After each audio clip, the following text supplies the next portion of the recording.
how to remove blocked contacts in iPhone.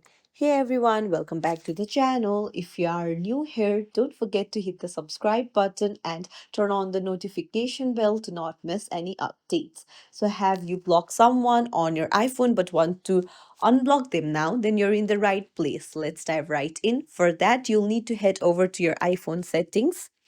Now, in the search bar at the bottom, search for phone, open it up and scroll down. There you'll find blocked contacts. Tap on it and you'll see list of your blocked contacts.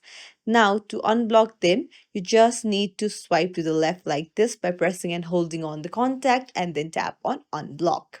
So that's it. Now you have removed the person from your blocked list. If you found this tutorial helpful, don't forget to like the video and subscribe to our channel for more tips and tricks. Thank you for watching.